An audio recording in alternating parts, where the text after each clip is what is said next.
Hello and welcome back to my channel. This is Izzy B, and today I'm going to be doing the cons of bariatric surgery 6 months out.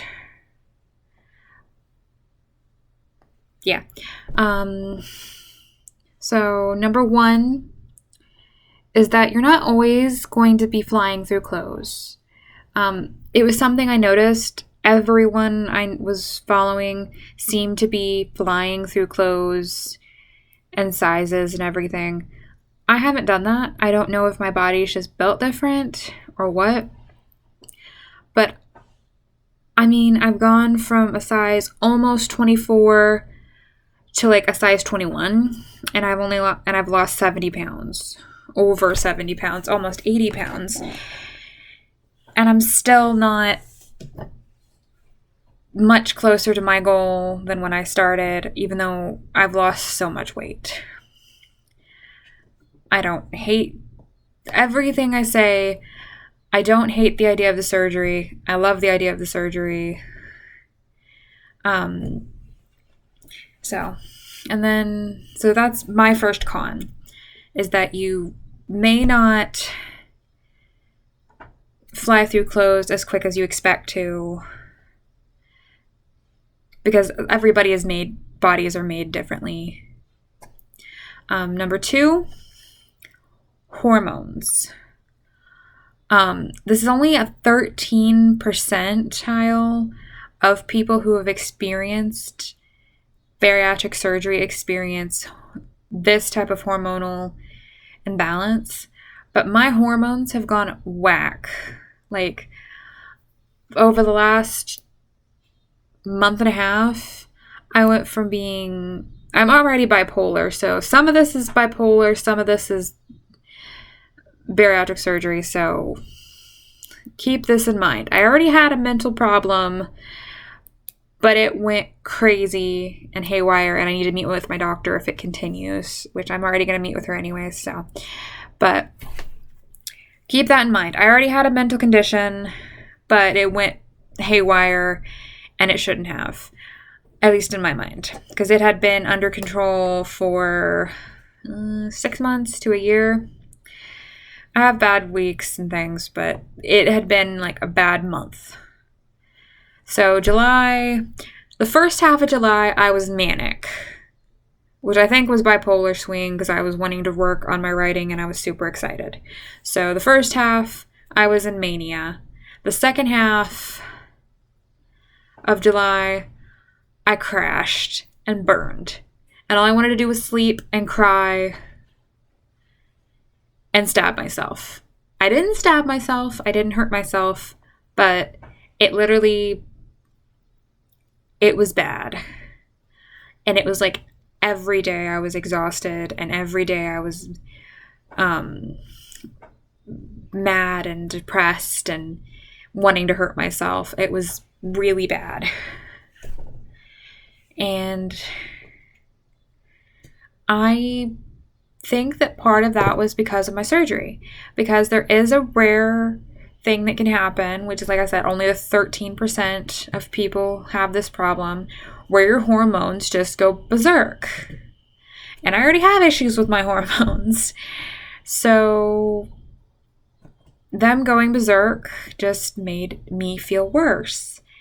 And I've been feeling a lot better, so I think that they're starting to settle down again, which doesn't mean anything. They could rev up again at any time. But hormones are definitely something you need to think about before you get the surgery, because you may be in that 13%. That is a small percentile, but if you already have a mental condition, which you might, because you might have anxiety or depression, because it's fairly common when you're obese, it could be amplified by the lack of carbohydrates and your body wanting the carbohydrates because they cause you to feel happy. Because that's something I also felt when I first got out of it, was that I was more depressed because I didn't have the ability to have carbs. So That's the first two problems. My third problem, it deals with hormones again, or at least mental conditions. You can't use food anymore as a coping mechanism. If you do, you get sick, either with dumping syndrome, which I'll go over in a little bit, or, well, dumping syndrome is kind of the main thing, so dumping syndrome, or you'll just get sick, or you can make your stomach explode if you eat too much.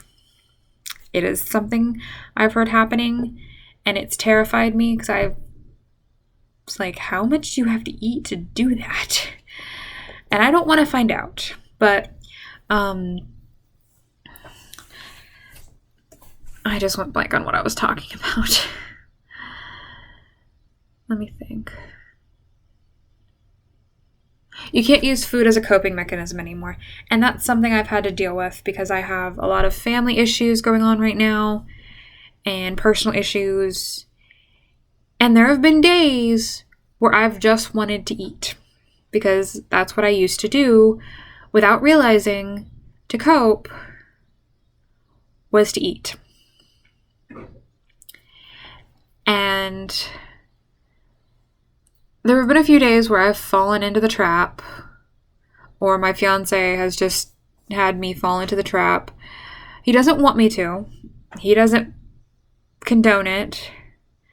But sometimes you fall into the trap of your old ways while you're recovering and trying to fix it.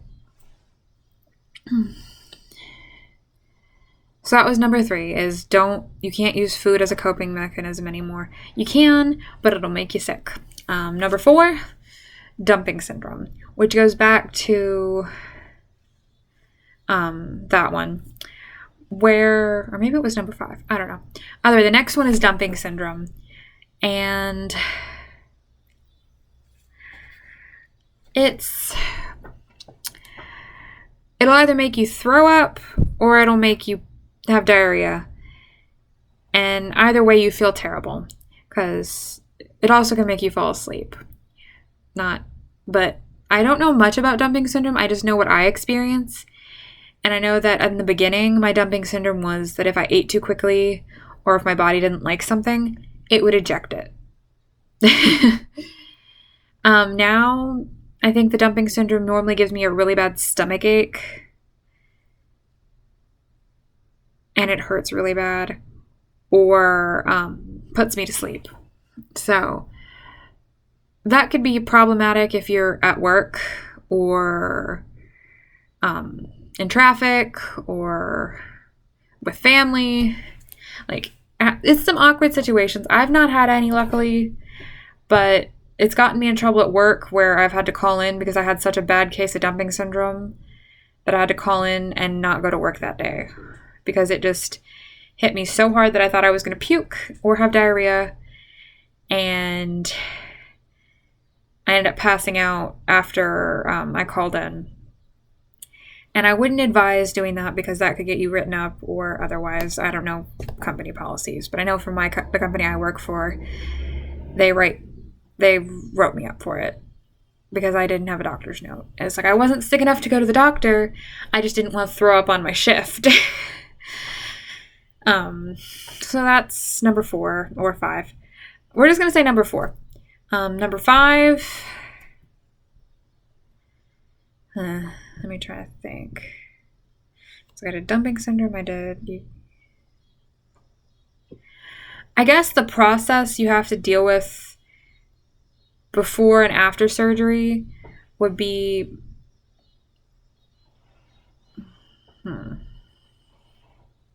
I have a couple of them that are jumping out at me. I have the process of before and after surgery where you have to go through like 2 months of learning how to eat and everything. But you kind of hear that from other videos. So I'm just going to say that one's just an extra one.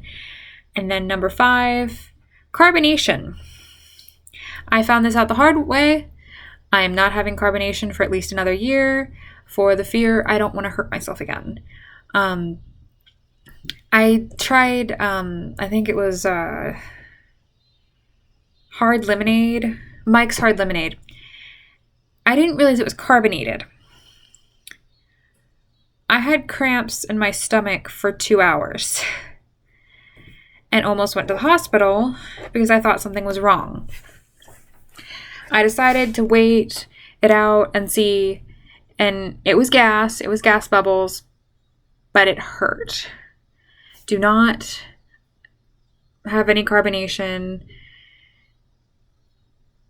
I think they say 6 months you can, but I'm saying more like a year to 2 years, just to be safe, because your stomach is still healing, I believe.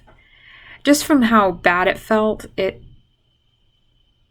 everything was being stretched and it hurt really bad. I don't know if that's going to be a continuation thing, if I have carbonation later, if that'll have the same thing. But that was my experience, was carbonation is bad.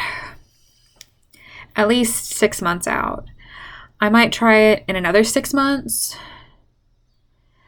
but I am not rushing to have soda or carbonated alcohols anytime soon. No seltzer water, no seltzer beer, no seltzer whatever, and no soda anytime soon for me. The only exposure of that I get is at work and when my fiance has a soda, but I am not going to be ingesting any. The extent of it is going to be getting on my hands if I spill it at work, or if it gets on my hands when I'm getting it in the cup. I don't know. So, and that won't cause me a stomach ache. It'll just cause me to have to wash my hands. That's my video. That's the top 5 issues I've had with bariatric surgery and after 6 months. Thank you for watching this video, and please like and subscribe if you like this content.